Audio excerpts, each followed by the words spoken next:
بسم الله الرحمن الرحيم الحمد لله رب العالمين والصلاة والسلام على سيد الأنبياء والمرسلين اللهم علمنا ما ينفعنا وانفعنا بما تعلمنا وزدنا بفضلك علما وتعليما إنك على كل شيء قدير. Okay, so now we're going on to the integrals or the obligatory actions, meaning the bare essentials. That's what we mean, right? So it says it has four obligatory actions, bare essentials. Intentions. We have to intend in the amal binyat. Actions are only by intentions. Wiping the face. And as you mentioned last week, we are using dust. Okay, we are using dust. So we have to be, when you're wiping, you have to be careful to wipe it under one's nose into areas because it doesn't flow, right? Water flows. So you do have to be careful to make sure it actually gets to the areas that you need to get. Wiping the face, wiping the hands up to and including the elbows. So here we have an interesting ikhtilaf between the ulama, right? You would imagine that given that tayammum is a substitute for wudu, you would imagine that just as you have to wash up to your elbows, up to including elbows, you have to wipe up to including elbows. And that is the Shafi school, right? And that's the position of the majority of scholars. However, in a hadith in Sahih Muslim, the Prophet ﷺ demonstrated tayammum and he said you can just do this, meaning just wiping your hands.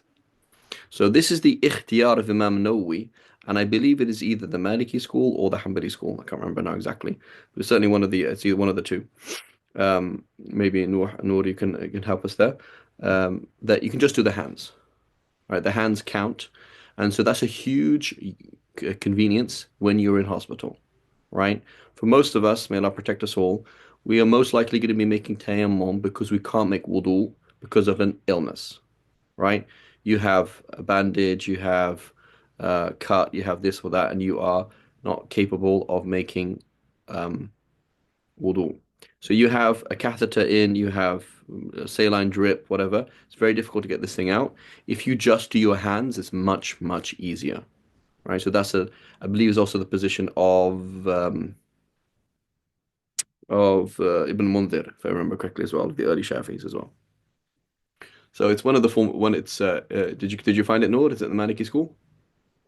Yeah, so in the Maliki school, the only the hands are fard. I think Yeah. up to the So elbow this would is be sunnah, yeah, I think. Sunnah, yeah. So it's the Maliki school, and it is the ikhtiyar of Imam Nawawi that you can just do the hands, right?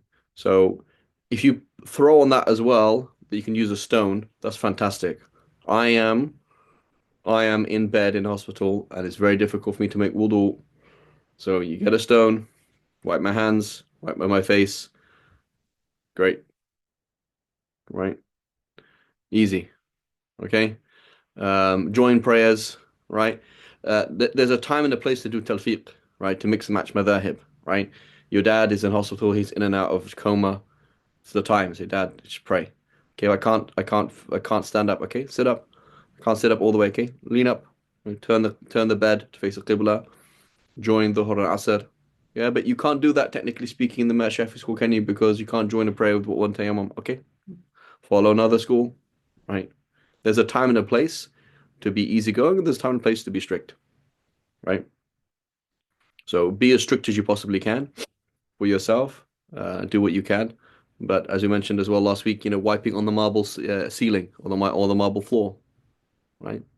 This is also okay in the Shat and the Hanafi school, right? So make it as easy as possible, right? Make it as easy or practical as possible. If you're going to be strict with yourself, right? Um, okay, so wiping the hands up to including the elbows and to do so in order. And then it says its sunan are three to say Bismillahir Rahmanir Rahim, to wipe the right limb, i.e. the hand, right arm before the left, and to do so consecutively, right? Not pause in between. Similarly, it is when you make wudu, you touch the floor, you touch the floor, you touch the floor, and then whatever it is, the thing where the dust is, you touch it, and then you dust your hands together. It's another sunnah as well. I also say the dua of the wudu afterwards. Okay, things that break wudu. It says, well, okay, things that break tayammum, sorry. It says anything that breaks wudu, right? It's standing in the stead of wudu. So anything that breaks wudu breaks your tayammum. Number two, seeing or finding water before praying, right? So this is a principle in the Shafi school and throughout, and we find it throughout the Sharia is يغتفر في الدوام ما لا يغتفر في ابتداء, right? Things are overlooked in the long run that are not overlooked in the beginning. So you looked for water, you couldn't find any water. Your friend does the iqamah, you're about to pray. Just as you're about to pray, a truck is driving past and it might have water on it. You got to stop. You got to find out if there's water. Okay. So the possibility, tawahhumul ma, the possibility of there being water breaks your prayer. Okay, you said Allahu Akbar and then the truck drove past. Or there was a sound of something like lightning, which perhaps could be rain, right? Then what do we say? يغتفر في الدوام. Things are overlooked in the long run. ما لا يغتفر في ابتداء. They're not looked at to begin with. Now the prayer is valid. You do not have to break your prayer. Okay, can I ask a question? Go ahead. You go to the previous slide for a second. hmm So, when we were making the intention for Yes. the or the act or the wajib act, do we have to also make the reason for the intention? Like, Ya Allah, accept my intention to do tayammum because I don't have water, or is it No, no, understood? no. You don't have to do it. No. But you do have to do what it's for. So you're doing tayammum to allow me to pray a fard prayer, to allow me to do tawaf, so in order to do a fard. So, oh Allah, I need to do something that is obligatory on me, like a prayer, like a tawaf, or something that is sunnah, or something that is something else like reciting Quran. And we mentioned that based on those three different levels, you can do different things. We said if you make an intention to do a fard, you can do one fard, right? But if you did intention to do a fard, you can do one fard and as many sunnahs as you want, and many sunnah prayers and many sunnah tawafs. If you intend to do duha, for example, then you can do as many sunnah prayers as you want and as many sunnah tawafs as you want. And you can touch the mushaf and you can remain in a masjid if you're in janaba, but you couldn't pray a single fard prayer. You can't do it. And if you intended the lower level, which is, oh, I want to touch the mushaf or I want to stay in the masjid, you couldn't pray any prayers with that, nor could you do a tawaf. So you have like these three levels of intention. If you have the higher one, you can do one fard. No matter, doesn't matter what it is. I'm just doing one fard, or or sunnahs. You can do as many sunnahs as you want, or other things that you need tayammum for. All right, thank you. One other question, if I might, is also in the when you I think we started talking about this last time about the existence of pure earth, right? Which you talked about dirt, like pure earth. Yes. I may have missed this. If one is in, for example, like a desert area and there's no earth, then you can use sand, right? So sand sand is like in the desert, usually going to have dust. You're going to have dust as well. So they mentioned, for example, that what if it was like the sea, you're at the sea and the sea comes in and takes off all the dust away from the sand. So it's just broken up shells or broken up rocks. Like that's not doesn't count. But usually there's dust around. Like you walk and they kick dust up. Like dust rises.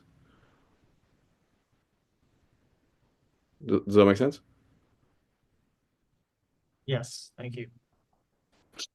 And so it's interesting. One of the Sahaba, he didn't know about tayammum yet, but this is exactly what he did, right? Didn't have water, so he said, "Well, how do animals clean themselves? They use dust, right?" So I had chickens and I had quails. They all, they have these dust baths. It's very funny watching them have dust baths, but it's very important for them to get like dust like they try and get it into their feathers. It's a key thing. I don't know exactly what it does, but horses roll in the dust. I'm not sure exactly what it does. Gets rid of stuff or something, or dead skin or something. Sheikh, I have a question. Go ahead, Bismillah Noor.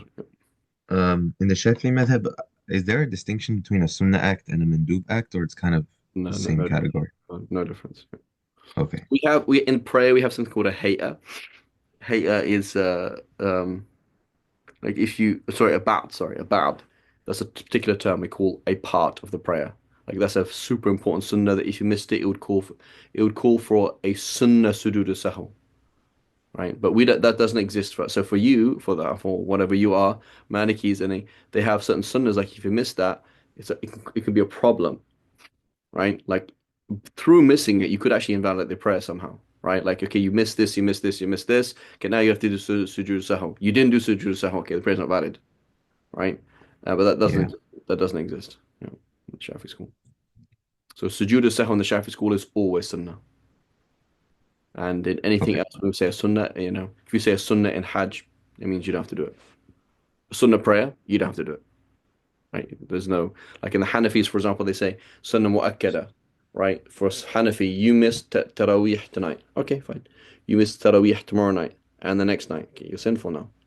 God just miss for them when you miss the Sunnah Mu'akkada, it's now become a thing that you just don't do. That's a problem. You're now sinful. There's actually a sin there. Whereas for us, if you miss a Sunnah Mu'akkada, you never ever prayed any Sunnah in your life. You're not sinful. I see. Yep.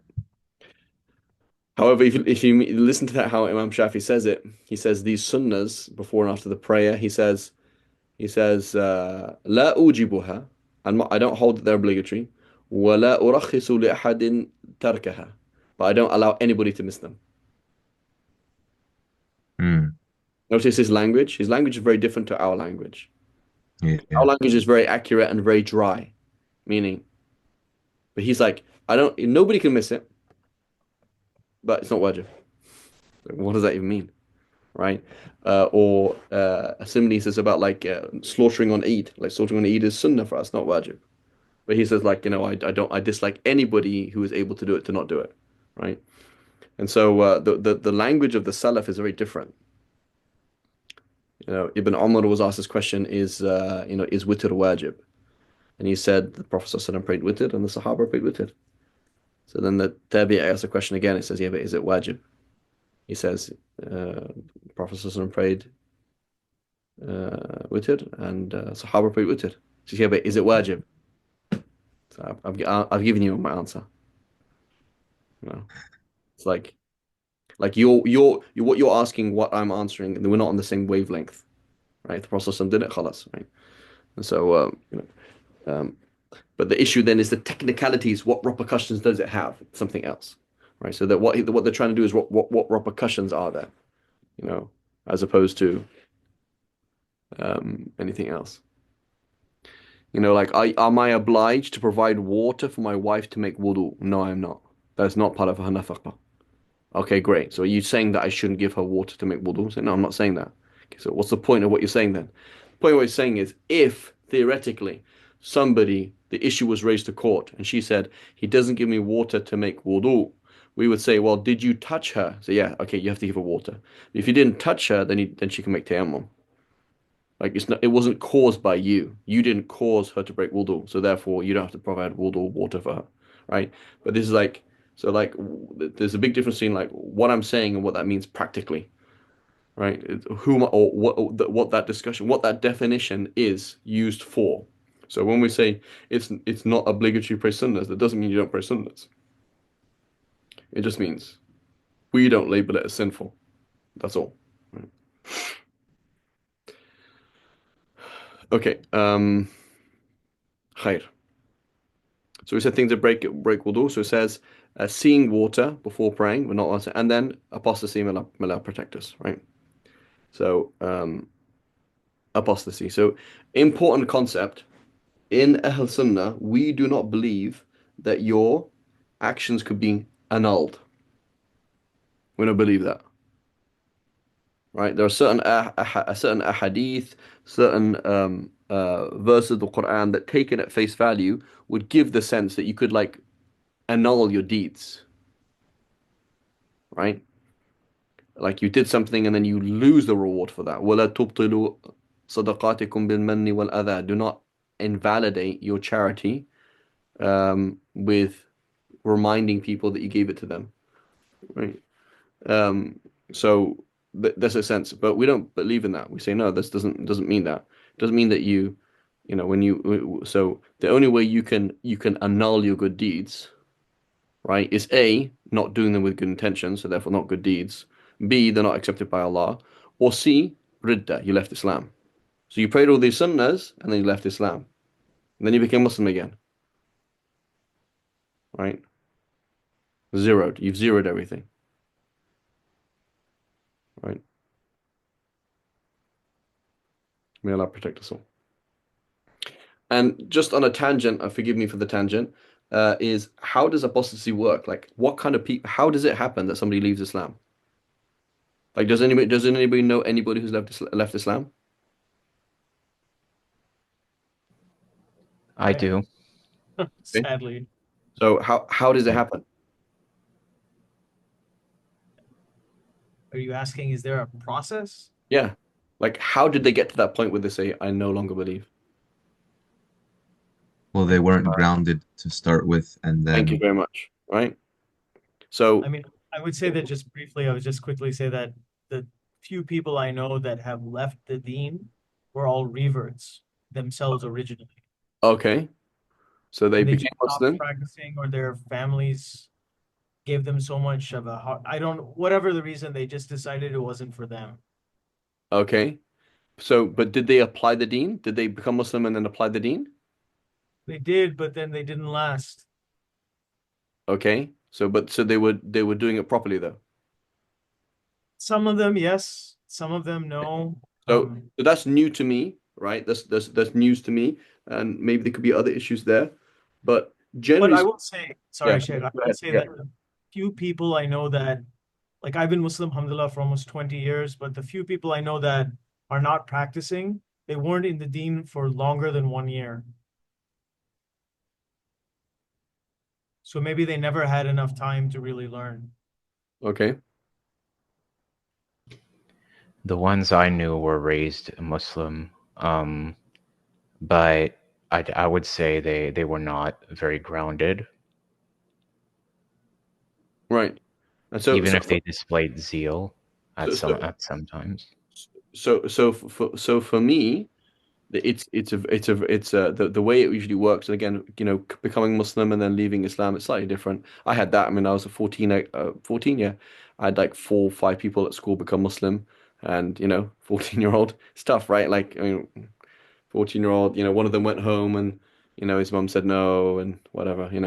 So that's kind of different. But for a Muslim, how does it usually work? Is exactly as what they mentioned, like people aren't following the deen.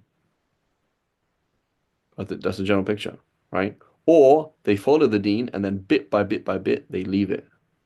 So today they miss the sunnah, tomorrow they miss the sunnah, the next day they miss the sunnah. Sunnahs are now off the chart. They're not there anymore. Right? They're off the card. They're not on the cards anymore. Okay, they do the fard just about. And then it's work weaken, weaken, weaken, weaken, weaken. So now they don't pray at all. Right? And then company. Super important. It all starts with company in reality. Right? For those of you who are in my class, when was it? We did that thing about traveling for secret knowledge. I think I missed that quote, but one of the Salaf, I think it was Zayd ibn Aslam. He was an amazing person, right? Many of the amazing people. So one of the Salaf, he said about him, he said, "Ya Allah, like thinking about him gives me himmah. Like thinking about him makes me want to worship you properly. What about meeting him?" Right? So being around good people of yaqeen gives you yaqeen. Being around people of doubt gives you doubt, right? And so, who is it? We mentioned this many times, but Abu Ali Daqqaq, he says that whoever starts missing the adab, right? Missing the adab. So, for example, right now my phone is on the floor. What app do I have on my phone? That's very The important. Quran app? So, should I put my phone on the floor? No, No. Is it haram? no, Is it makruh? no. It's just adab. Like, Debatable. at the end of the day, it's not even debatable. It's just like think about it, right? I just thought about it right now. I was like, well, it's got an app on it, Quran app. Can't you just put it up somewhere? Like, can't you? Like, does the phone have to be on the floor? So I thought about it and not a big deal. So I accepted from myself that it's not a big deal, right? I know this is better, but it's not haram or makruh or anything, so I don't really care, right? Many of the Salaf drank standing up. So you read about it like, oh, okay, not the end of the world. I'll drink standing up. But you saw something and you're like, you ask yourself, is it the optimal though? So no, it's not. And you accept from yourself that you did the suboptimal. Yes, right? So you did it then. You turned, you were facing Allah with your heart, and you turned 5 degrees off.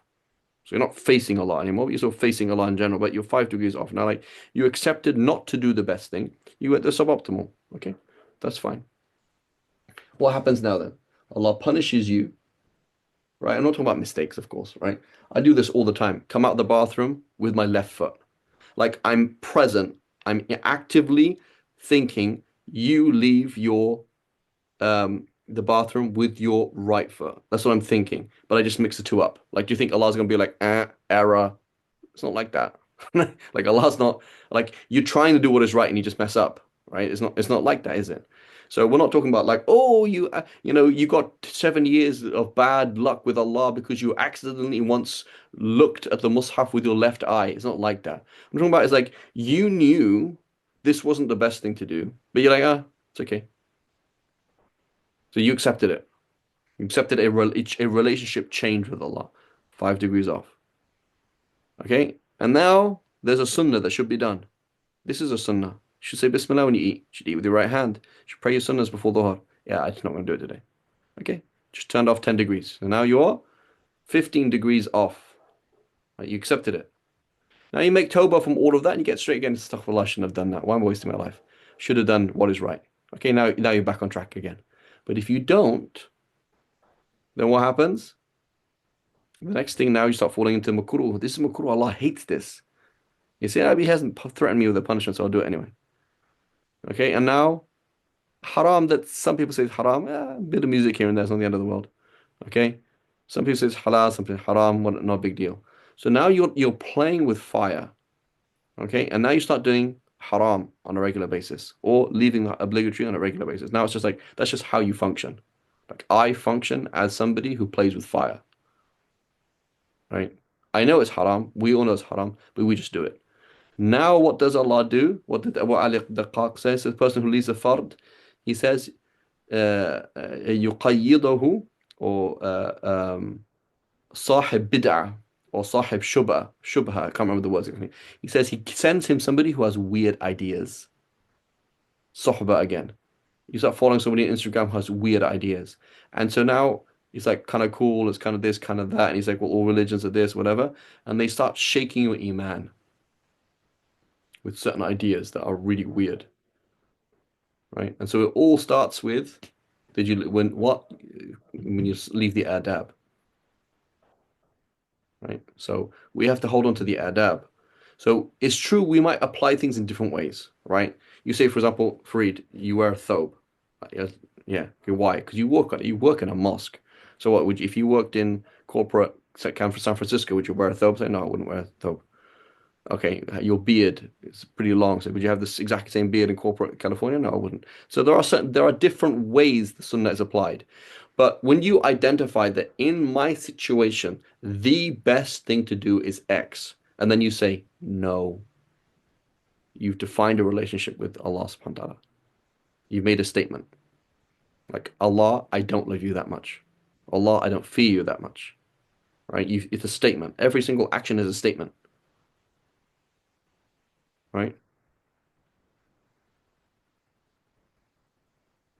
And that it's this bites, right? This is a real thing. Like that means like every single second of your life, you are turning to Allah or turning away from Allah. That means if you turn away from Allah, you are playing Russian roulette with kufr. Yeah, it's true. There might be in that bullet, in that, whatever it's called, not the round, whatever it's called, that has all the bullets, there might be a million bullets, right? Or no bullets, like the chance of you getting hit is 1 in 1 million. But you're playing that game. Right? You chose to leave the sunnah. You're playing that game. You chose to leave the adab. You choose to do that thing that's 50-50. You're playing that game. You chose to do the haram. You're playing that game, right? So when you ask like these kind of sunnahs, is sunnah wajib? Like that mentality, that's for the fuqaha. That's a fifth discussion. But you willingly and intentionally did something that you knew that was not the best thing to do. You're A, telling Allah you're not worth it. B, you're playing Russian roulette with hell. And not just hell, right? The door's closing on you and that's it. And you seeing that's it, like hell, no death anymore. People of Jannah, you're going to be in Jannah forever. People in hell, you're going to be in hell forever. That's it. Right? And this is something that we cannot afford ever. So whenever I speak to myself first, whenever you say it's okay to do the suboptimal, that's what you're playing with. That's what you're playing with. So based on that, I wouldn't say that the sunnah is fard. I'm going to say the fine daqa'iq of the adab are fard. Does that make sense? Like you have to always do the best possible thing. If you knew what you're playing with, if we saw eternity and if we saw hell, we would freak out. We wouldn't be functioning people. Right? Does that make sense? Yes. Right. So may Allah protect. Yes. Right. Imam Sufyan al-Thawri, he said, I've seen nothing that is harder than for knowledge and applying it. I've nothing harder than that in my life. Right. Sheikh, can I ask one follow-up to the conversation about apostasy? Mhm. I know that it's not the focus of what we're doing today, but I guess my question is that since everything is about intention, and as you've taught us over the years, like no one should be engaging in takfir by any stretch. But Mhm. if someone doesn't explicitly ever make any statement that takes them out of the deen, at least publicly, then we assume that everyone is Muslim to the end, right? If they've done the shahada, you mean? Yes. Yeah. Yeah, it's true. So like Because uh some of the people I know who aren't practicing anymore, I've never heard them make a statement saying, exactly. So "I'm now they not." die. They just stopped practicing. That's it. Yeah, so they just stopped practicing. She took her hijab off. She doesn't pray anymore. Whatever. So okay. So she dies now. Well, may Allah make dua for her, and that's it. May Allah protect us. Thank you. So, the point that's for somebody else we have husnul done, and for ourselves we just that's the key thing is like, okay, I took my hijab off, sister. Do you know what game you're playing? Like, do you know what game you're playing? So yeah, okay. So brother, you stop praying. Yeah, okay. You're back with your girlfriend. Yeah, you know what game you're playing, right? Your game what you kept playing. Okay, as long as you know what you're playing, because you're an adult now. If you want to play Russian roulette, play Russian roulette. But at least you know what you're doing. May Allah protect us. Okay, so it says someone with a splint wipes over the cast, performs dry ablution, and then prays. So this is one of these things that's kind of difficult in the Shafi school, right? In the Hanafi school, what you do is you just make wudu. So you have, for example, you burnt your fingers and they're covered over. So you just make wudu and just wipe over and that's it. You have a cut, just make wudu, wipe over and that's it. Simple. I believe it's the same thing in the Maliki school. In the Shafi school and the Hanbali school, no. Right? We don't do that. We follow the hadith that you do. So number one, the concept, do everything you can do. And number two is you follow the famous hadith. What is it? إنما الشفاعة لأي سؤال. The only cure for ignorance is to ask questions. So that hadith is that some of the Sahaba were on a journey, and one of the Sahabi, he was uh, um, a boulder or something like that, a rock fell on his head, and he had a major gash in his head. And then he had to make ghusl, right? He had to make ghusl. So then he asked the other people on the trip. They said, "What do I do? I have to make ghusl." They said, "Well, you have water, so you have to make ghusl." He said, "Yeah, but I have this injury in my head." And he said, "Well, you have to make ghusl. That's it." So he made the ghusl. The injury got infected, and he died. So when they came back to the Prophet ﷺ, the Prophet ﷺ was extremely angry, and he said they have killed قتلوه قاتل or قتلهم Allah. I can't remember exactly. قاتلهم Allah or قتلهم Allah. Like they killed him, may Allah kill them. He was very, very angry, right? Why didn't they ask if they didn't know? And then he said the famous quote, إِنَّمَا شِفَاءُ الْعِيِّ السُّؤَالِ. The only cure for ignorance is to ask, right? So they shouldn't have given a fatwa. They should have just refrained, right? They shouldn't have given an answer if they didn't know the answer. Now this hadith is in Abu Dawood, and it is, I believe that Imam Shafi he says, وَهَذَا مِمَّا أَسْتَخِيرُ اللَّهَ فِيهِ. Right? This is one of these things I'm like, 50-50 about. Right? So Imam Shafi'i told us that the hadith is weak, but yet he acted upon it. Right? Abu Dawood knew the situation of the hadith and yet acted upon and yet quoted it there. Right? And that is what's called sakata alayhi Abu Dawood. Like Abu Dawood saying it's good enough. Right? So the Shafi'is and Hanbalis, we both act upon this hadith, even though it's weak. Right? Even though it's weak. So what's the important thing about the hadith is the Prophet ﷺ said it would have been enough for him just to put a bandage over it, okay? And listen carefully, and to make ghusl and to wipe over it, right? And make tayammum. So you have to do three things. So the hadith, which is weak, mentions three things: making tayammum, plus making ghusl, plus wiping over the bandage. So we have to do these three things, right? And so we act upon the hadith knowing that it's weak. So again, this flies in the face of those who say, I just follow Sahih Hadith. Nobody just follows Sahih Hadith. Everybody selectively follows Sahih Hadith and selectively follows weak Hadith within a particular context with particular supporting evidence. Right? It's a fine art. It is not, oh, we just do the right thing. That doesn't make any sense. Right? That's not. What's your politician? Why should we make you the president? Well, I'm going to do the right things. What are they? The right things about economics and education are not that simple, are they? Right? So everybody's trying to do the right thing. So it's a gross oversimplification. So anyway, Ibn Mundhir of the Shafi'is, he said the hadith is weak. Why are we acting upon it? Right? There's no evidence for that. And so you don't have to make tayammum, right? If you just wipe and that's it. It's also a position in the school that you just wipe as well, right? You don't make tayammum. It's also a strong-ish opinion.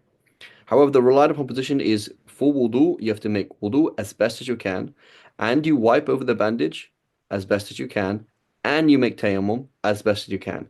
And if your wudu was not a complete wudu, and your tayammum was not a complete tayammum, then you're going to have to repeat the prayer later anyway. Let me repeat. I have a bandage on my arm. I make wudu. I wipe over the bandage. So did I make a complete wudu? No. Okay, so I wiped over the bandage. Then I make tayammum. Okay, did you make a complete tayammum? No. Why? You didn't wipe that part of the arm. Okay, well, I couldn't have had a bandage. Okay, but at the end of the day, you didn't do a proper wudu and didn't do proper tayammum. So what do? You're going to pray anyway, and later on, when it's better, you are going to repeat those prayers. So the Shafi school is A, tricky on that issue, B, very strict because you have to repeat all the prayers basically half the time. So you have to repeat the prayers when A, the bandage is on a limb of tayammum. So if the bandage was too big, you put a plaster on as a super big plaster. It was way bigger than it needed to be. Way bigger. Okay? If it's too big. If you didn't have wudu when you put it on.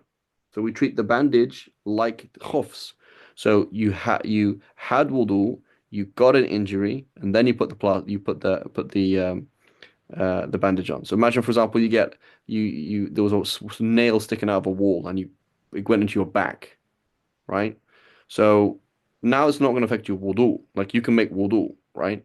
So you make wudu, and then you go to the doctor, put stitches if they need stitches, put a bandage over it, and now you have to make ghusl. So now it's going to count, right? Because if it's on your back, you can actually make tayammum, right? So you're going to wash your whole body, wipe over that thing on your back, and then make tayammum. And so it will actually count because you do actually you've made tayammum. But if it was on your arm, for example, or your face, then you make tayammum as best you can, but at the end of the day, you haven't made tayammum. Okay? So, um, uh, you're going to have to repeat the prayers in those scenarios. And this is based on a concept, okay? On a problem, which is what if Allah asks me to do something, but doesn't give me the means to do it? Like, how does it work? So let's say, for example, uh, I need to pray, but I can't pray because I'm tied up against the wall. Like, what do I do? Like, do we say I'm not being asked to pray because he didn't facilitate me doing sujood? Or do we say he is telling me to pray, but just not right now? Or do we say he is trying to tell me to pray as best as I can right now, and as long as I do what I can do right now, that's enough? Or do I say he is telling me to pray as best as I can right now, and then to repeat it if I don't fulfill the conditions? Right? And every single one of these answers are logical. Right? Let's repeat the scenario. Right? I'm told to pray, but I can't pray. So what does that mean? A, I'd have to pray because he didn't give me the tools to do it, so therefore I'm not obliged to, like Hajj, right? Like Hajj, you don't have the obligation, you don't have the conditions of obligation, so therefore you don't do it. Or B, you don't do it now, but you have to do it later, right? It's like a woman who's a woman who is menstruating in Ramadan, right? You don't do it now, you do it later. You're sick now, you do it later, right? Or is it what did you mention? You don't do it at all, you just do it later. You do it now, right? So do the best you can. Or do we say, do the best you can now and repeat it later? Right? So the Shafi school is the last one. We say, no, you're going to pray now and later. So in the scenario, for example, where you can make tayammum, you can't make a full tayammum and you can't make a full wudu. You're going to make the best wudu you can, the best tayammum you can, pray now and later. Right? Similarly, you have paint on your hand. Okay, you got paint on my hand. And I've got 15 minutes to pray, but I can't get this paint off my hand. Right? I just can't get it off my hand. So what am I going to do? Is make wudu as the best I can, pray now, and then after that prayer, keep trying to get the paint off. Can't get off before Asr ends. Okay, pray Asr. Can't get it off before Maghrib. Can't get it off before Isha ends. By Fajr, I managed to get the paint off. Okay, so I prayed those prayers and I repeat all the prayers that I prayed because you had a barrier. Does that make sense? So in the Shafi schools, like whenever there's a khalal, there's a problem in it, you're going to do it now and later. You do it twice. Does that make sense? Yes, Sheikh. Isn't this the argument about when you're flying or like you're in some sort of extremely small space, like traveling, where Yeah. So like imagine so extreme. no, I mean like what if you're in like okay, I'll give you an example. I just went to India and the bathroom making wudu in that bathroom because there was najis everywhere on the ground. Uh-huh. I mean, you don't purposefully skip a salah, but at the same time, can't pray in that situation. You can't get clean to pray, right? Would that not?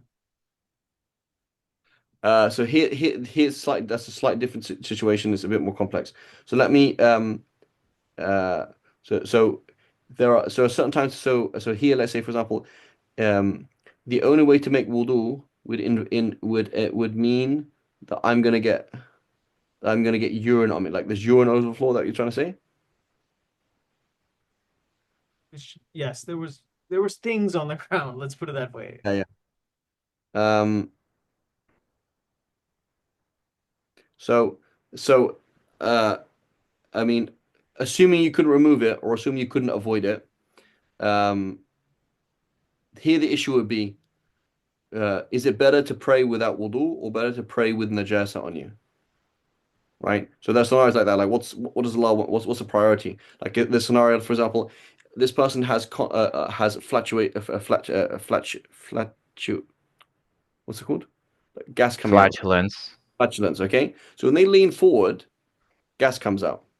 So if they just don't lean forward and they just sit on the floor, gas doesn't come out. So we're going to say pray like that. So we're going to say it's better to not do sujood and pray with wudu than to do sujood, right? So we're going to have to weigh them up. So the scenarios here is, should I pray without wudu? Is that better? Or should I get najasa on me and then pray with najasa on me? I don't know the answer off the top of my head. But we those kind of things come up. But this is slightly different, right? This is slightly different. Your scenario is like what's the priority? Here the issue is Allah's asking you to do something but not giving you the tools to do it. Like how does that work now? Right? How does that work? Um, so so anyway, the Shafi school we just said we do both. Now Imam al-Muzani, right? Imam Shafi's student. Ibn Mundir and Imam Nawawi, they all agree that this is wrong. So that's wrong. They say, listen, you prayed a prayer that you were obliged to pray. Is that correct? So yeah. How could that be invalid then? Like, how could a prayer be obligatory but they're invalid? Like, that doesn't make any sense. So according to Imam Muzani and Ibn Mundir and Imam Nawawi, they say in this scenario where, for example, you couldn't get off that paint. What'd you do? Make wudu as best you can and pray, and that's it. Khalas. Like you'd have to repeat it because you prayed it now. If it was obligatory now, it can't be obligatory twice. Right? It can't be obligatory twice. And so similarly, if you made we mentioned here that so the Shafi school says you did your best tayammum that you could, but it still didn't count. So you have to pray and then repeat it later. That's Shafi school, correct. But according to Imam Muzani, Imam Nawawi, Ibn Mundhir, they said no. There's no such thing as repeating it like you. As long as it was obligatory, then it's going to be. If it's obligatory, then it's going to be valid. That's what it means. So like Allah is telling you to do something, and you did it. You did what He asked you to do at that time. So then, how is it not valid? Okay. So, but the Shafi school is you pray twice. That's the Shafi school, and the ikhtiyar of Imam Muzani and Ibn Mundhir and Imam Nawawi is no, you do not pray twice. Sheikh So, Farid, can I ask a question about this opinion? go ahead, yeah.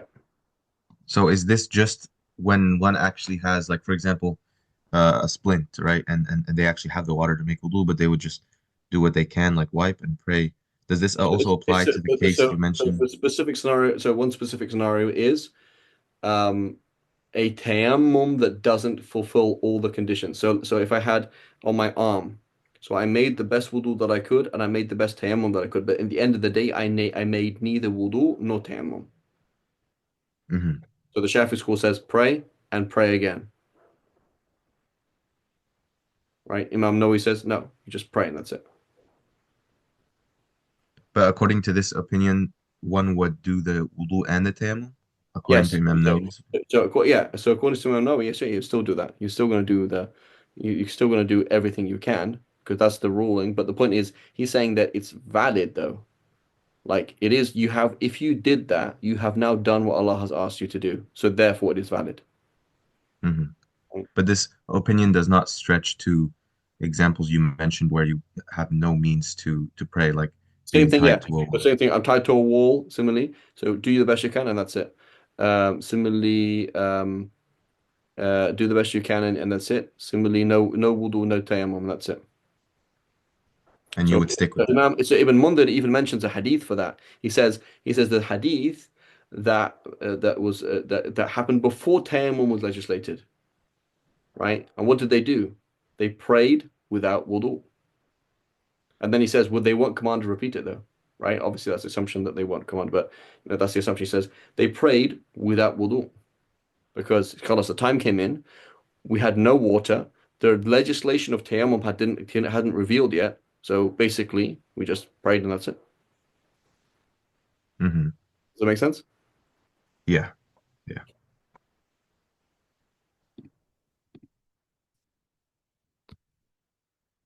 Okay. So let's go through the process then. So scenario A, I have a bandage that is not on the limbs of tayammum, right? Not my face, not my hands. It's on my foot. Okay. So I've just stubbed my toe really, really badly and it's bleeding. Okay. So I say, Free, do you have wudu? Say no. Okay, great. I don't have wudu. That's going to be annoying because you have to repeat up all these prayers. Anyway, you don't have wudu. Fine, let's put this bandage on. Okay, on your foot. So now when I come to make wudu, what am I going to do? Bismillahir Rahmanir Rahim. Do my hands, face, hands, mouth, nose, face, arms, hair, come to my feet. Now I'm going to wash as much as my foot as I can without getting the plaster or the bandage wet. Get wet hands or a sponge and just try and get as close as I can, right? Always try and get as close as you can. Then get wet hands and wipe over the bandage and then make tayammum. This is a practical problem. Your face is wet and your arms are wet. How are you supposed to make tayammum? Like now I'm going to go and get dust, right? So we say, okay, but the hadith is there. That's the hadith. That's what the hadith mentions. So dry yourself. I don't know what you want to do. Dry yourself and make tayammum, right? So make tayammum and then wash your left foot and then move on. Okay? Ghusl. I need to make ghusl, but I can't wash my foot. Okay, what are you going to do? Here it's easy because in ghusl there's no tartib because there's no order because your body is one limb.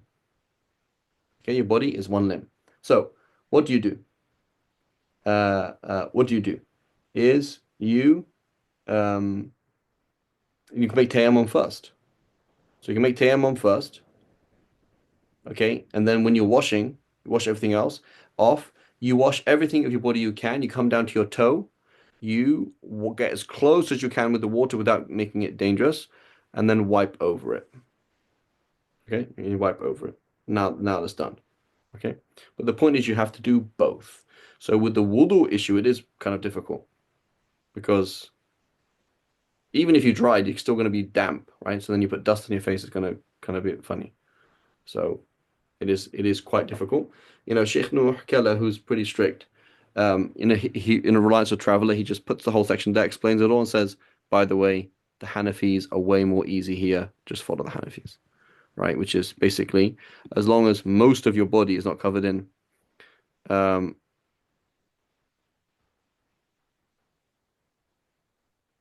um, um, as long as most of your body is not covered in for the Hanafi school, as long as most of your that limb is not covered in bandages, you just make wudu as you can and wipe. That's it. Simple as that. Done. Sheikh So, Farid, sorry, I was a bit confused as to why you said you can do tayammum before the ghusl, but not before the wudu. so in wudu, there's a tartib, there's an order. So you can only do the tayammum in wudu at the point of the limb that you have to wash. Oh, okay, okay. If it was your head, if it was not your head, not a good example. If it was your arm, you're gonna okay, wash your face, wash your right arm, and now your left arm has a big gash in it. You're gonna make tayammum at that point. You can't make tayammum after it or before it. Oh, subhanallah. I pictured it like you do your whole tayammum after, but it's face after the face, arms after the arms. No, no, no, no. So you're gonna do no at the point where when you can't wash your whole body, wash that limb. Let's say your arm now. You're gonna do a full tayammum, face and arms. Oh, okay. Then you're gonna continue with your wudu. Then you're gonna go head feet. Does that make sense? I see. Yeah. Yeah, so the tayammum would occur at the point. Yeah. Okay. So, if you want to follow it, follow it. If you want to follow the Hanafis, it's up to you. Okay, so that was that discussion there. So Ibn Mundhir is very much like the Shafis on this issue. right? We mentioned before, like the way he views tayammum. We said that, sorry, much like the Hanafis on this issue. The Hanafis, they said tayammum in its actual purity, you're actually pure, right? It's like a different passport. The Shafi'is, Hanbalis, and Malikis say this is not a passport. This is just like a temporary travel document given to you by an embassy that is valid for one destination alone. Like once you get to that destination, it means nothing anymore. Like you don't have any papers. You're gonna have to get more papers. Like that's not a thing. So because of that, Imam Ibn Mundhir said, yeah, you can make tayammum before, for example, before the prayer time comes in. You can pray whatever you want as long as you don't break wudu, right? So for Ibn Mundhir, it's much easier, right? Ibn Mundhir as well. So he said, there's no such thing as repeating a prayer. Like he also said, there's no such thing as making tayammum and wudu. That doesn't exist. You don't make tayammum and wudu. So that's way easier as well. You're just gonna just make wudu as best you can, and that's it. Where Ibn Mundhir agrees with at least the Shafis and Hanbalis is that you do have to use earth or something like that, right? So we mentioned for the Hanafis they can just wipe a stone, right? And Malik as well can just wipe a stone. It's great. So you're not actually transfer. There's no actual material on your face. It's just you touched a stone.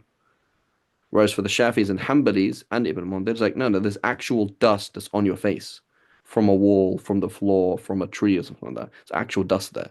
Like you are wiping dust onto your body. If that makes sense, inshallah. Okay, let's just quickly finish this point. It says, one makes a dry ablution for each obligatory prayer. One may pray as many supererogatory prayers as one wishes, as, for example, touch the mushaf as many times as you want, whatever else that you needed, right? So this is, if you went through and said, I want to find scenarios of Amal Ahl Medina, the footprint of Medinan school in this book, you're going to find lots of things. So this is straight out of Medina, right? Not straight out of Compton, Sham, right? Straight out of Medina. Right? I know Dr. Sham is he here? Yeah. I know he's not I know he's not NWA fan. But straight out of Medina. This is like there's a lot of things. The key things like this is straight out of Amal Medina. This is the fatwa of this key mufti of Medina, right? Whereas the Hanafi school is coming out of Kufa, right? It's coming out of Kufa, right? So the Shafi'i, Maliki, Hanbali as well. Some things are slightly less, but very much heavily structure of the Medinan school. Right. Inshallah. So next week, inshallah, we'll talk about different types of najasa. وصلى الله على سيدنا محمد وعلى آله وصحبه وسلم سبحان الله وبحمدك أشهد أن لا إله إلا أنت نستغفرك ونتوب إليك